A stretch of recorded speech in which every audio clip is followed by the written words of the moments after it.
বাপরে বাপ, কি সাংঘাতিক রিভিউ খাবারের। আর আমিও হেসে হেসেই শুনলাম। একটা ছোট্ট গেট টুগেদার ছিল বন্ধুদের আমার বাড়িতে, আর ওদের জন্যই বানিয়েছিলাম পমফ্রেট তাওয়া ফ্রাই। রিভিউ সাংঘাতিক হলে কি হবে, শেষে কিন্তু প্লেট একদম ক্লিন ছিল। তা যাই হোক, মাছগুলোকে কেটে ধুয়ে ক্লিন করে নিয়েছিলাম। আর যেহেতু তাওয়া ফ্রাই করব, তাই মাছের দুপাশে দুটো করে কাট লাগিয়ে নিয়েছি। তারপরে নুন, হলুদ, লঙ্কা গুঁড়ো মাখিয়ে 10 মিনিট রেখে দিলাম। আর ততক্ষণে একটা ধনেপাতা, আদা, রসুন আর লেবুর রস দিয়ে একটা পেস্ট বানিয়ে নিলাম। কাঁচা লঙ্কাও দিয়েছিলাম, কিন্তু তার শটটা নিতে ভুলে গেছি।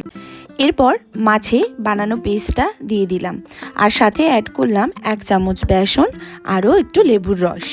খুব ভালো করে মিশ্রণটাকে মাছের গায়ে মেখে নিতে হবে, যাতে মাছের মধ্যে প্রত্যেকটা ইনগ্রেডিয়েন্টের ফ্লেভারটা ইনফিউজড হয়। আর এভাবেই ম্যারিনেট করে 1.5 থেকে 2 ঘন্টা আমি রেখে দেবো। তোমরা চাইলে ধনে গুঁড়ো, জিরে গুঁড়ো, দই এগুলোও অ্যাড করতে পারো ম্যারিনেশনের জন্য।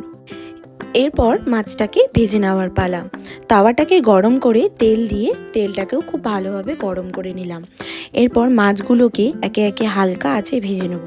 হালকা আঁচেই ভাজতে হবে, যাতে মাছটা ওপর থেকে ক্রিস্পি আর ভেতর থেকে জুসি থাকে।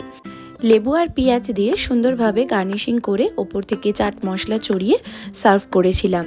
আর তোমরা কিন্তু অবশ্যই রেসিপিটা একবার ট্রাই করে দেখতে পারো। এবার চলো রিভিউ শুনি।